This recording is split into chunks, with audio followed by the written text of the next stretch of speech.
Welcome to the Buddhism Guide podcast.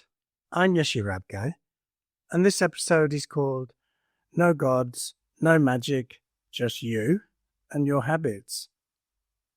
This podcast is free and independent due to member support, and thank you to everyone who supports the show. If you're interested in supporting my work, you can do so by visiting patreon.com/Buddhism Guide. And if you'd like to see more of my content, please visit yeshirabgay.com.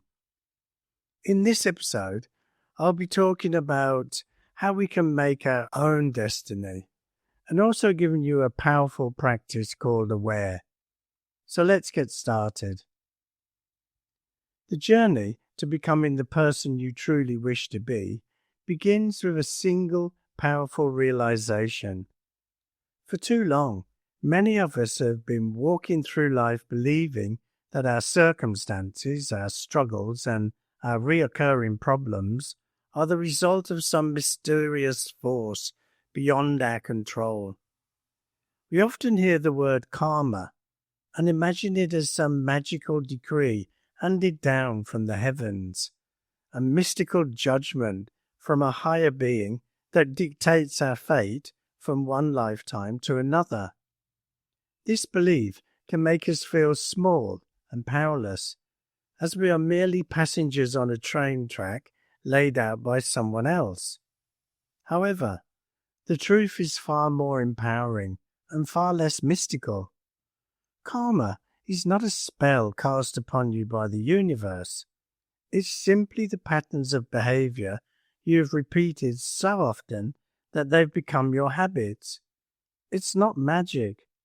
It's mechanics.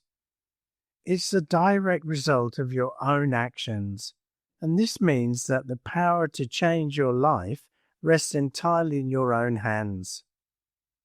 When you perform an action for the first time, you're planting a tiny seed in the garden of your mind. Imagine, for example, that you tell a lie to someone. In that moment, you have planted a seed of dishonesty. If you never tell another lie again, that seed will remain dormant. It will sit in the soil of your mind, but it will never grow into anything significant.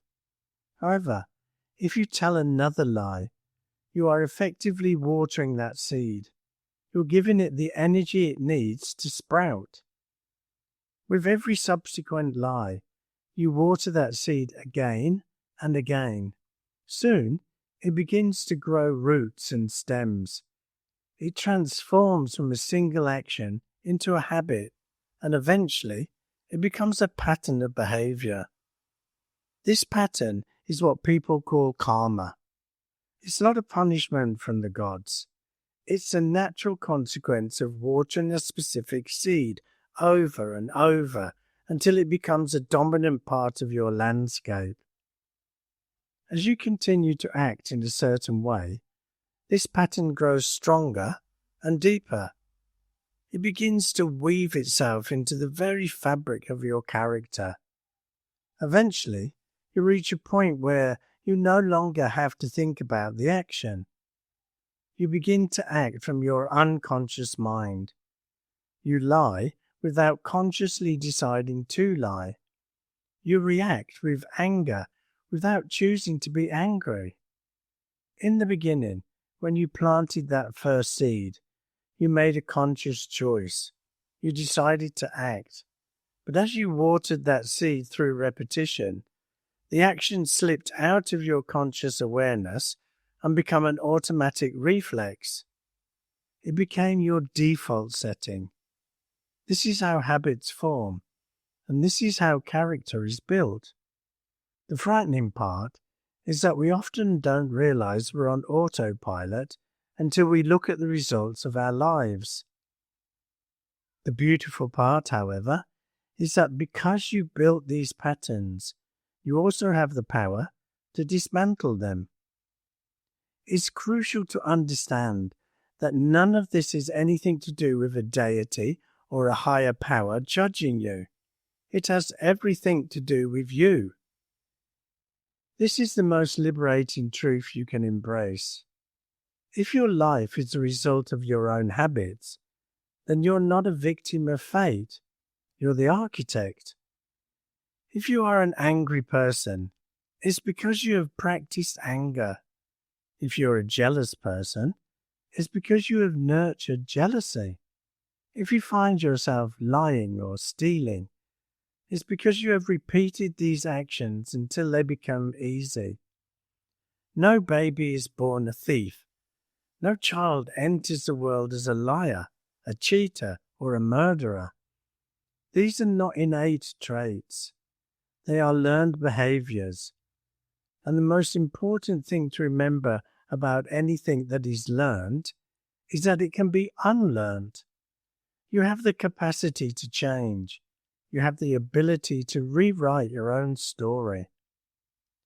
The logic of life is incredibly simple, yet we often ignore it. If you keep doing the same things, you'll keep getting the same results. This is a fundamental law of cause and effect.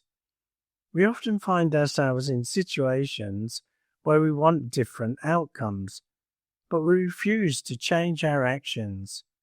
We want to be happier, but we hold on to grudges. We want to be successful, but we refuse to put in the work. We want better relationships, but we continue to communicate poorly. The only way to get a different result is to do something different. If you want your life to change, if you want to feel content and fulfilled, you must change your behavior. You must stop watering the seeds that produce the fruits you do not want to eat. To help you on this journey of change, there is a powerful practice you can use called AWARE. This acronym stands for Attention, Why, Assess, Reality, and Examine. It's a tool designed to bring your unconscious habits back into the light of your conscious mind so you can change them. You can change this during your quiet moments or meditation and reflection sessions. Start by sitting comfortably and focus on your breath for a few minutes. Allow your mind to settle and your body to relax. Once you feel calm, bring to mind a specific behavioral pattern you wish to change. Think of a recent incident where you acted in a way that you regret or that didn't serve you. The first step is aware. Look closely at the behavior.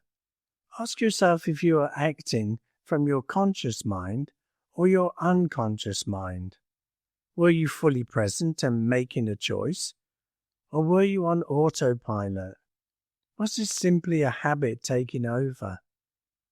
By bringing your full attention to the moment, you break the spell of unconsciousness. You shine a light on the mechanism.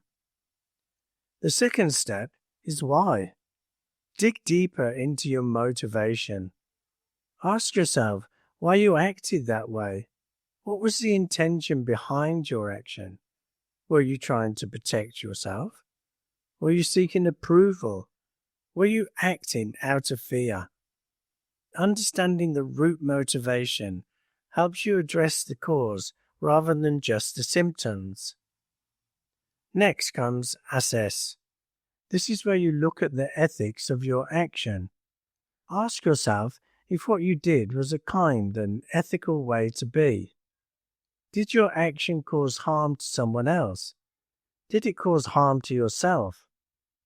This step is not about judging yourself with guilt or shame. It's about objectively evaluating the impact of your behavior.